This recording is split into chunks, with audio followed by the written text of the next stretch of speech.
I am Community Clo. Welcome to Her Story RVA, a virtual women's empowerment series curated with Black women in mind. This episode is sponsored by Virginia Neonatal Perinatal Collaborative. And we're back with this episode. This time we're bringing light to what Maternal Quality Care Alliance is and the work they put towards reducing poor birth and postpartum outcomes for mothers, birthing people, and their children. MQCA focuses on building systems by using a safer center approach.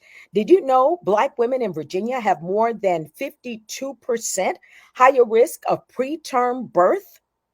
This evening, we will be introducing MQCA and dissecting their vision for the community. And remember, our last Her Story RVA episode we had founder and executive director of Urban Baby Beginnings, Stephanie Spencer. With the many titles that Stephanie wears, she is also chair of Maternal Quality Care Alliance, and we're excited to have her back. So without further ado, I'm happy to welcome you, Stephanie Spencer. Hi, Clovia. I am so happy to be back to talk about something so near and dear to our hearts. Thanks for having us. Thank you so much for being back. Now, in addition to Stephanie, we also have 4 other guests joining us for tonight's discussion. There are 5 founding members working together to systematically strengthen community-based care. Urban Baby Beginnings, Postpartum Support VA, Kareem Counseling Services, Families Forward, and March of Dimes alongside the Virginia Neonatal Perinatal Collective. We would like to welcome now the CEO of Families Forward, Jamia Crockett. Hello, everyone. So great to be here this evening and have a great conversation. Yes, it's going to be exciting. Executive Director of Postpartum Support VA, Mandolin Restivo. Hello, everyone. I'm thrilled to be here. Thank you so much for being here.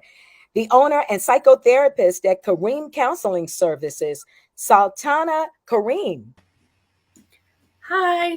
And Maternal Infant Health Director for March of Dimes, Tiffany Carter.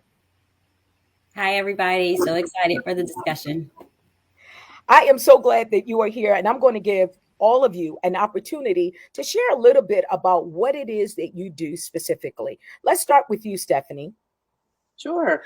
As you mentioned before, I hold multiple titles, but my heart is in the work of community-based systems. And really our vision at Urban Baby Beginnings is to provide prenatal postpartum support to women and children and birthing people across the state of Virginia, and ensuring that they have culturally appropriate care and services through community health workers and doulas.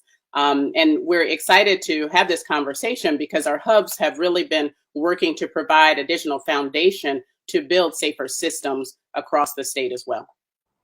Thank you, Stephanie, for sharing. Jamia. I'm excited to share what we do at Families Forward Virginia. We're really in the primary prevention space, meaning that we look at how we keep families thriving and surviving in the state, in the Commonwealth, under a state umbrella that includes prevention services, because we are part of Prevent Child Abuse America chapter, as well as our home visiting arm, which looks at voluntary in-home services for families across the Commonwealth, because we believe that our communities are our best resources. And so as we think about this conversation today, it's going to take a village. It's going to take all of us, all this collective wisdom to solve the problem that we're facing in the Commonwealth with our pregnant moms and pregnant persons in the Commonwealth, and really how do we shift that narrative with a collective impact approach. So at Families for Virginia, we kind of look at prevention from a very upfront, what if we were there before crisis happens? How do we support families and children before things fall through the cracks? And that's kind of what our work is about. Jamia, thank you so much. All right, sum up what it is that you do, Mandolin. I'm with Postpartum Support Virginia, and we focus on maternal and perinatal mental health. So mental health during pregnancy and postpartum. We provide direct services. We have a warm line you can call if you need to talk with someone, free support groups, a peer mentor program, and we will also connect folks with resources through care coordination. We also convene the Perinatal Mental Health Coalition of Virginia, where we gather communities to create community-level solutions that address mental health. Thank you so much, Mandolin. Sultana. Hi, everyone. My name is Sultana. I am the owner of Korean Counseling Services, PLLC. My private practice focus on providing mental health care for perinatal individuals and those experience trauma, as well as I have a lot of different other hats in my practice. I'm a trainer where I train professionals in perinatal mental health, trauma, implicit bias, and cultural humility. I'm also a consultant and a clinical supervisor for those who are working towards licensure in the state of Virginia and Maryland. Thank you, Sultana. Last but not least, Tiffany. Yes, I'm Maternal Infant Health Director for Virginia with March of Dimes. And so I lead our mission impact efforts in the state. And that means I oversee implementation of our programs, our partnerships, our educational efforts, and I'm also lead advocate for policy for the state, all towards improving outcomes for Virginia moms and babies. This is an exciting panel of guests tonight. It's time to tap into the conversation for support for mothers, birthing people, and their children. Y'all ready for the conversation? All right, let's go. Stephanie, can you tell us a little more about Maternal Quality Care Alliance and what its vision is and how you all work towards completing the vision? Sure, absolutely. There's been such a focus on the clinical side of care that we've missed the fact that we have a lot of things that are going on at the community-based level that are contributing as well to poor outcomes. And it's not the moms or the family's responsibility to bring not only awareness of this issue, but also the support structure. We're always putting that on the family to say, hey, you need to create all of these things, but we don't hold our systems accountable for building safer quality care and connections to make sure that people can have better outcomes. And one of the things I would say across the board for all of us that we share is that we know that, and you mentioned a statistic that 52% of Black women have preterm births, but we know 60% of all deaths amongst women of color are preventable. Part of that is because we're not focusing on creating safer spaces for birthing people, and especially that in Virginia. So our vision with the Maternal Quality Care Alliance is that every region in the state of Virginia have an aligned coordinated care network, and we're using a collective impact approach to do that. So what that really looks like for us is using that acronym SAFER, talking about maternal safety bundles and bringing community partners and others together who work with families in this space to strengthen our systems using that approach. And so, our true goal is to make sure that regardless of where an individual goes for prenatal or postpartum support, that the individual or organization that is serving them has the resources and tools and network to ensure healthy outcomes for all Virginia residents. Thank you so much for that, Stephanie. And thank you again all for being here. Jamia, as CEO of Families Forward VA, how do you and your organization work with MQCA to instill collective impact? Thank you so much for that question. I think one of the things that really drew me to this work was this idea of collective impact, because what we understand is families don't live in a vacuum, right? Mhm. We live in communities. Communities require people. And how do we support pregnant moms and birthing persons across the continuum of a lifetime, starting with that inception of that child, and how do we carry that to a healthy pregnancy, and then also to a healthy delivery, and then also into a healthy family structure. And so with Families Forward Virginia, because we have about 32 professionals on staff, we are affiliated with like 50 plus organizations across the state. We have a pretty comprehensive network of community-based resources across the state. And so when Stephanie approached me around, you should be part of this group, I was like, tell me more. Because I'm always looking at how can we support families where they live, work, and play, where you live. When I look outside and I see Big Mom on the street, I should be able to know that if there's something I need, there's a resource there. And so how do we make resource access equitable to moms and birthing persons to kind of create that first foundation of safety for our families is greatly important. So being able to be part of this collaborative has really expanded the way that we do our work, because now it's not just me trying to do it with my team. It's me, it's Stephanie, it's Tiffany, it's Sultana, it's Mandolin, it's all of us. It's you, community, Chloe. You're here giving us this platform, right? And so now we can really look at how do we do this work to support families in their communities without having to go 30 miles this way, 20 miles this way. How do we do this so that people are strengthened with resources where they are? And so I think this work and this collaborative is going to be a linchpin, a pivotal piece to how we kind of solve some of the problems and issues that we're having with our birthing parents and persons in Virginia. This is good, Jamia. And I just think all of you coming together as this collective is something that's needed in our community for continuum of care. And back in the day, we used to have big moms who were on the forefront, but that is missing now. And so to have this collective, I can't stress it enough. It is so needed. And I also want to pose this question to you, Mandolin.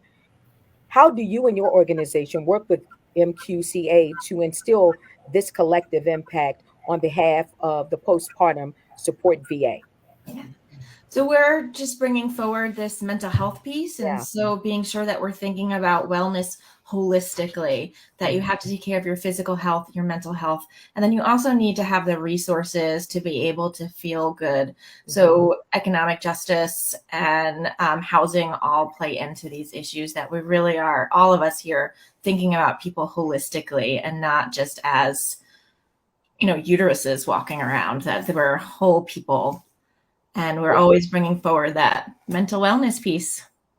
Wow, I've never heard that. A bunch of uteruses walk around. A bunch of uteruses walking around. I'm going to use that one.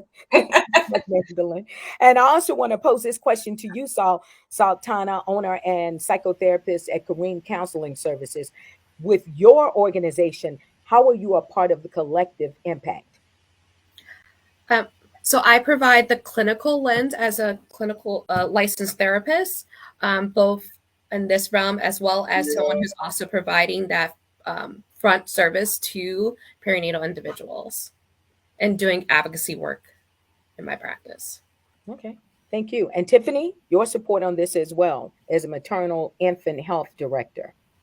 Similarly, we're bringing our expertise, our educational resources, and our legislative skills to combine with these other leaders in the maternal infant health space, really trying to make sure that we are finding solutions that are community-based and culturally appropriate, and that while doing so, we're also strengthening that linkage to quality clinical care for moms as well, and that partnership is working in a very seamless way that helps moms not to have to figure that out like we were talking about earlier, but it's just there and ready for them. This is great. Stephanie, back to you.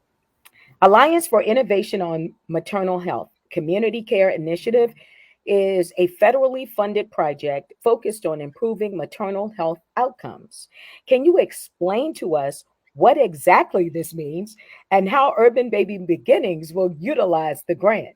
Yes, so we were really excited to be presented this grant, but also, to talk about our collaborative work across the state. There are many partners in this space across the United States that are working towards building safer systems, looking at safety bundles. I kind of alluded to it earlier to talk about it because at the hospital level, there are safety bundles that are implemented to help so that, as an example, if someone has a hemorrhage in the hospital, there's a safety mechanism in that space, which ensures that the gold standard of care is used. And that's something that helps to propel better outcomes across the state. But that didn't exist at the ground level prior to AIM-CCI coming forth and saying, hey, look, no, safety needs to be in all spaces. And so what this means to families is that through the implementation of a safety bundle, such as the one that we'll be working on right now, which is maternal mental health, our goal is to strengthen the system so that collectively we have multiple organizations that are around the table that are learning from one another, addressing the issues regarding screenings, access, supports, making sure that the work that we're doing is inculcated in equity, and making sure that when someone has a mental health issue, that they are connected to high quality care and services, regardless of where they are. It's not acceptable for it to only be at the acute level setting once someone's hospitalized. So what it means for us and what it means for Urban Baby Beginnings is this is just a new way of us looking at things in a better way, which is to say, you know what? We need to make sure that we are strong together. And we are stronger together. And these funds are going to be used to build this structure so that we can continue to move it forward through and across the Virginia area, so that regardless of where a Virginia mom is, she can get the support, resources, and knowledge that she needs, but the providers and systems also have the knowledge that they need to strengthen their teams as well. Thank you, Stephanie. And this brings me to my next question. Virginia Neonatal Perinatal Collaborative is MQCA's fiscal sponsor and supporter of this work. What does that mean exactly for MQCA? Yeah, before I've been on this journey with the Virginia Neonatal Perinatal Collaborative. I think this is my 4th year in doing that. And initially, it was really a thought that there was a need for community engagement. We wanted people at the community to be at the table, to share their voice, to help implement processes and practices at the hospital level. And that still does exist. The reason why this fiscal sponsorship is so important is because it now gives us the ability to have not only a strong structure and visibility, but it gives us the financial support that we need to not only address advocacy related issues, be able to bring people to the table. It gives us resources that we need in order to continue to grow and expand also, because it's very difficult to build systems like this on fumes. And we know we all have been in that space where, we're doing something that is extremely important in the community, and we're all volunteering to do it because of the love of the community that we have. And now what's happening is that the Virginia Neonatal Perinatal Collaborative is saying, hey, okay, you know what? We can no longer do this in Virginia if we want things to be better for moms and babies. And so that's why this relationship is so important. It's also why their strategic partnership with us and funding is exceptionally important as well. I'm glad you're on here to talk about collectively. A lot of times folks are doing wonderful things in the community, as you mentioned it, but they don't have the collective effort to do it, to make it happen. So thank you for all you're doing. In 2019, 14.6% of Virginia women reported having frequent postpartum depressive symptoms.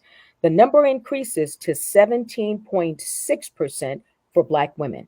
Now, Tiffany, with this fact being provided by the March of Dimes, tell us more in detail about the work you're currently doing to change this. Sure. We are working very hard for federal and state level policies that will provide support and resources and funding for maternal mental health. We've recently had some success with the Into the Light Act, which provides funding for the maternal mental health hotline. It also provides support for pregnant and postpartum women who suffer with addiction. And then also the Rural Moms Act, which is increasing maternal mental health support to moms who live in rural areas.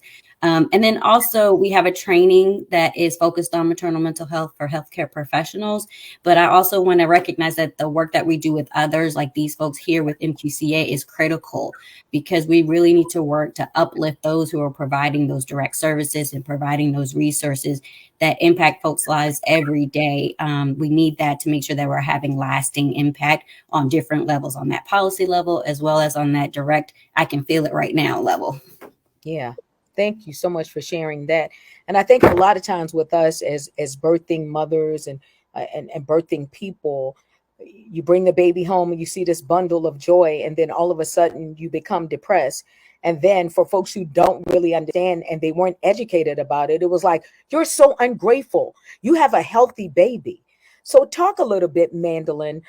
Tell us about some of the patterns you've seen in postpartum mothers who are African American. Yes.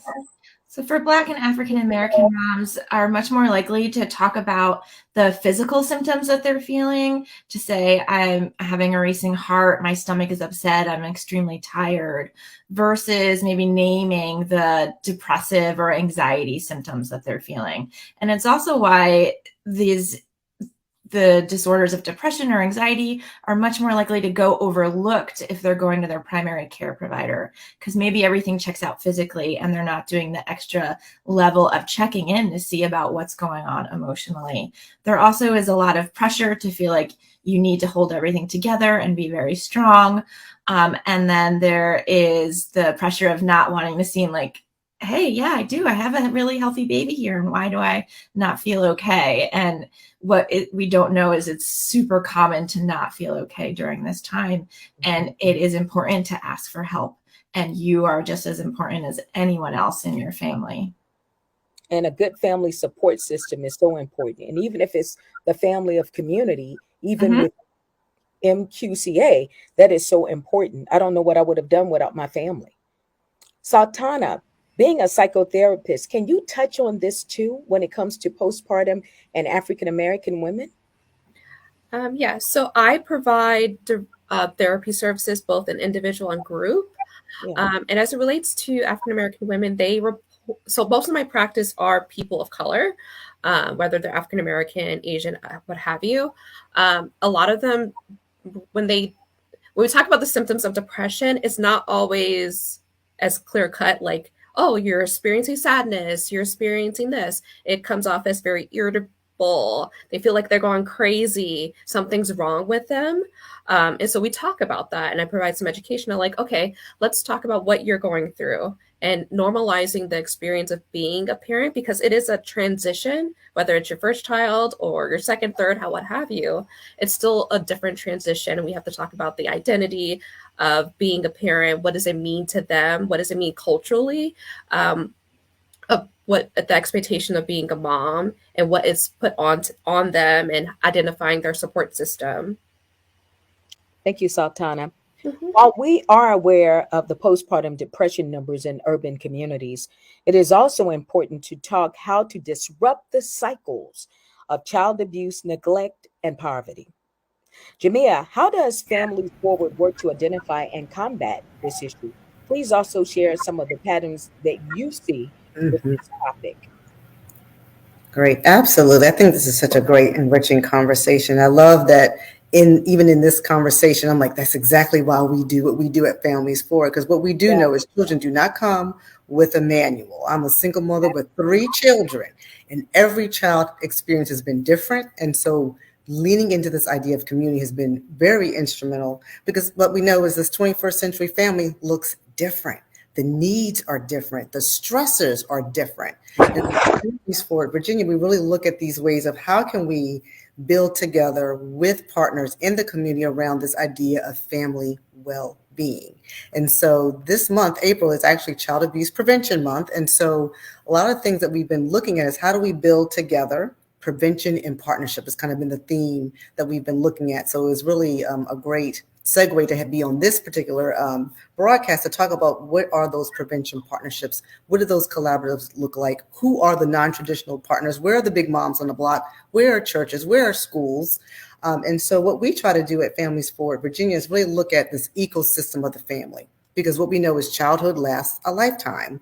And so how your start always can sometimes project a trajectory of crisis or not. And so what we try to do at Families Forward Virginia, when we think about disrupting the cycles, we take a 2-generation approach. We look at moms and we look at babies. We look at parents and families and kinship. Sometimes it's a grandmother as the sole care provider. Sometimes it's an auntie. It's whomever the family unit is. And what we try to do with our voluntary home visiting programs and what we try to do with our prevention and our training part of our arm is to look at that whole family. What are those needs? How do we get them to self-sufficiency? What are those families' goals? Because we know families are fragile. People are fragile. And it only takes one thing for a thing to happen, and then you're in crisis. You're in tailspin. And so what we try to do is provide wraparound supports for families with our in-home visiting programs, with training for professional staff. We try to look at the whole unit. And when we do that, we do see that there's some great outcomes that happen, right? Families kind of get on their feet. They're confident in their parental skills. We do parent training. We do advocacy and lived experience voice so that folks can talk about their experiences being a parent in this community. What does that look like for me? And so we provide that space for that to happen. Some of the things that we do look at when we think about disrupting cycles of abuse. And where does that really come from? People say, okay, prevent child abuse, I'm not going to hit my kid. Well, okay, but then there's spanking culture, there's other types of disciplinary culture that we grew up with, and you're like, get that switch, and we're like, well, we don't do that anymore. But what we do is look at how can we light switch, baby. No. not get that little switch. You get the switch, you take the leaves off is what you do. But that was a different time, right? That was a whole different time and space. And what we've learned as we've evolved in how we think about parenting, how we think about support, is where we come in. That's where Families For It comes in. We look at how we address the root cause of poverty. We understand if people are stressed out about money and they're below being able to cover their general expenses of living, that's crisis, that's stress. So you bring a new baby into that space, you are going to be depressed. You are going to be irritable because you're trying to figure out how to pay the light bill or buy formula. And that's what a lot of our moms are faced with right now. And when COVID happened, the formula shortage happened, people were like, how am I going to feed my baby now? How does that work? And so a lot of times we had to lean on other community-based organizations to get formula to moms during the COVID situation. We look at targeted supports for families because we know that every family you meet one family, you meet one family. And so how are we equitable with how we provide services that are culturally appropriate, that are timely? Because if you tell me I wait 2 weeks to get baby formula, that's kind of not going to work, right? My baby's hungry now. What are you helping me with now? So a lot of times with our affiliations and with our local partnerships across the state, we're able to do more real-time assessing and resource providing and provision of resources. And then the last thing we also see is how to look at foster partnership, and who are we connecting to? Where are the web of resources that are surrounding our communities and our families? And so those are the things that we've seen, that when we're able to do those things well, look at poverty, look at family self-sufficiency, look at partnerships, look at how we can create a web of support for families, we do see that reports of abuse go down. Because now I'm not stressed out because I can talk to my neighbor. I have someone that's going to come and help me with my parental skills. They're going to help me look at my milestone development for my child. I feel supported. I'm not alone. The mental health component that Madeline spoke to about, maybe for African-American moms, it may be irritability as a depressive symptom versus I'm sad. Yeah. And having someone to bounce it off and say, girl, you're not crazy. Because when I had my first child, I felt like this. That's that lived experience. Exactly. And so then you have that connection. Now, all of a sudden, you're not alone. You've got partnership, you've got community, and then you can kind of move through these other phases of living. And I think that's really what we've seen be very successful in our work in the primary prevention space, is moving resources to people before they hit the crisis space. Yeah. And I think this is why this conversation is so helpful in being with these women, all this collective wisdom that we have on this broadcast. Prevention. It's all here. It's all a web. It's all connected. And so this is really a great place to kind of talk about the full arc of a family. Well, Jamia, thank you so much for your comments on that. How does one go about learning and accessing MQCA's resources? Stephanie, this question is for you. So we've really worked hard to try and expand our people's knowledge that the MQCA actually exists. Currently, we're working on our website and our Facebook and Instagrams, which we hope to be able to share with our audience in the future so that they can connect. But one of the things we want to really ensure that people are aware of is, aside from our advocacy and collective impact, that these individual organizations that are around this table all have websites, Instagrams, Facebooks, that we want you to connect with, because most of the time our listeners are really trying to figure out, well, okay, that's great, but I need to know what is happening now. Who's going to be able to assist me, just like Jamia said. And so we want to share that with you all so that you can connect with the resource, feel empowered, and know that other people are here listening and working on this. And we want to make sure that you have the resources and tools. So we'll be sharing that throughout this segment as well. All right, Stephanie, thank you so much. Does one have to be a member of your organization to utilize your resources? So we want to start with you, Mandolin, followed by Sultana, Tiffany, and Jamia. You do not. All of our resources are free, and we try to make them easily accessible. They are online. We have online support groups. We also have in-person support groups in Richmond and all throughout Virginia. So just visit us at www.postpartumva.org or give our warm line a call, and we will get you set up. All right. Thank you so much. Sultana? Hi. Well, you can access therapy with me by contacting me on my website at www.koreancounseling.org. You can follow me on social media. On social media, I talk a lot about perinatal mood and anxiety disorders, mental health, infertility, on Instagram and Facebook at Korean Counseling Services. And yeah. And yeah, Yeah, got that's it. that's all I got. Got it. All right, Stephanie. So no, you do not.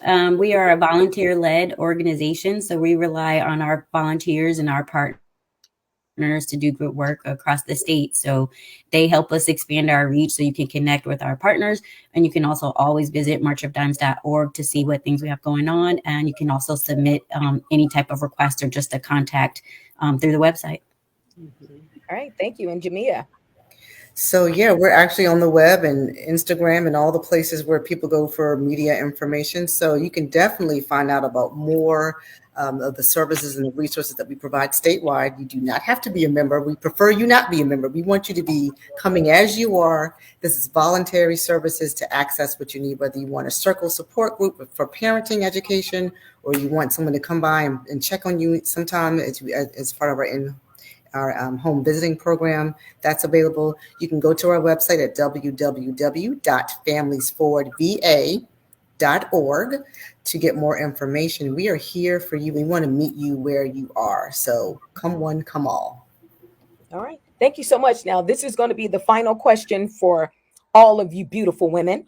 What is some advice you have for the ones that could use the assistance and resources your organizations provide, but are hesitant to follow through with the necessary steps to request one? So let's start with you, Stephanie, then Saltina, Tiffany, Jamia, and Mandolin.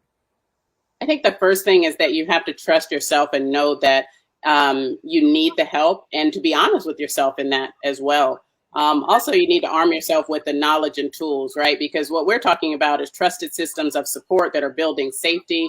We've brought you a lot of resources here of individuals that are doing this work in the community. And often we hear moms say that they don't know where to go to get the help. And so whether it be Urban Baby Beginnings, Families Forward and Home Visiting, Postpartum Support Virginia, March of Dimes, or Korean Counseling Services, you now have a plethora of resources and supports. You just have to trust yourself that and to say it is okay to reach out. And then last thing, I think that as Black women, we tend to have the superwomen syndrome, and we feel like we should not have to ask for help, that either everyone should know or we're just going to do it all. And we create issues for ourselves where we get overwhelmed. And so we want to stop that culture, and we want to honor the fact as Black women that we can take care of ourselves and that we deserve the highest level of care possible. And so that's what I would say to women and birthing people in the communities. Trust yourself, know that we're out here, and reach out. It's okay. Mm-hmm. Thank you. I would say just highlight what Stephanie said, to reach out. You did all that. Yeah, she did a good job. So. But to reach out, if you want counseling services with me, I offer a free 15-minute consultation where we kind of could talk about the hesitation you have about counseling and the myths and misconceptions about counseling. I feel like a part of my job as a therapist is to provide that education and to normalize it. And sometimes it's sharing my own experience with getting therapy services. Others is just like, you can't do this by yourself. We live in a society where you have to do it by yourself, and you don't. There are people who are out here to help you. Thank you so much for that, Sultana. Mm-hmm. Tiffany? Yeah, I would say you are not alone, and the fact that we are all here having this discussion and talking about why it's so important just demonstrates that we're all here to help our community. So take that step and know that there are people there ready to work with you. And if you need an easy place to start, you can check out our app. We have an app called Compass. And it's you can find it for Apple or for Google, and it's free to download. It has all kinds of prenatal education. So if you just need to know what a word means or what you should be thinking about, feel free to start there, and then you can take the next step to find more information. All right, thank you. So I would say that there's power in connection, right? You are not alone. We're here on this particular broadcast to kind of talk about our services. And a lot of times when I ask people, how did you find out about Families Forward? Or how did you find out about home visiting? Or how did you find out about our prevention class or our training? They say word of mouth, which means people are talking around you about the things that you probably want to know more about. So, as my grandmother says, and I love her, rest in peace, Mama Catherine, is closed mouths don't get fed. So you have to be willing to kind of be a little bit vulnerable and open your mouth and say, you know what, I do have a question, or I do have a little concern, or should my baby be doing this, or how do I get in contact with other parents? Because I just need to talk about my crazy 14-year-old. Oh, that's my personal life. Or maybe, it's just being comfortable, trusting yourself. I've got a 14-year-old, and I feel like there's a I whole got a 16-year-old. I just Yeah. feel like there's some time that moms need to just talk about that. Think about where you are in your spaces, at the grocery store, at the child pickup line. You'll be surprised if you start listening around and hear other conversations. You can say, you know what, me too, and then say, well, how did you handle that? And all of a sudden, you've opened up the space for communication, for connection, for support. And you're not alone, because we're all in this parenting world together. We're all in this family world together. We're all in this world together. And so if we don't start reaching out and connecting, especially as Black women, we need each other. We are our strongest assets, if you think about it. And so there's so much collective wisdom that we have in our DNA. It's part of who we are as people, that we have to be able to feel comfortable sharing that, and then learning from each other and coming together and building our communities one conversation at a time. Thank you, Jamia. Lots of wisdom shared here today. I just want to add that there are folks who have been where you are and can help you get to the other side. All of our services at PSVA are peer run. So when you call our warm line, you're going to get someone on the phone who's been where you are and can help you get connected with resources to help you feel better. If you're someone who has been through it and you're thinking, wow, I want to get involved, I want to help you, we're going to have places for community on the MQCA and Postpartum Support Virginia. Also, you can get involved and volunteer, help us run our warm line, help us run those peer support groups. And there is a place for everyone. Lots of information shared here today. Thank you so much. I want to give you guys a round of applause, absolutely, for all you do with this collective opportunity. This is amazing. And some of my takeaways, great information that's shared. First of all, we're not walking around like a bunch of uteruses. First takeaway. Sorry, I had to put that in there. Also, meeting folks and people and mothers where they are. And ladies, you are not a superwoman. So we got to dispel the myth about that superwoman syndrome. And the most important of it all is you're not alone. You're not alone. I love having you here. So we got the next event. Well, you're going to be watching us. That's coming up for May is Maternal Health Week, Mental Health Week. Wow, that's going to be interesting. Well, again, thank you so much for being here. Want to thank our sponsor, Virginia Neonatal Perinatal Collective and Maternal Quality Care. God bless you. Thank you. Thank you. This is great. Thank you so much for having us. Absolutely. Absolutely. Thanks. It was fun.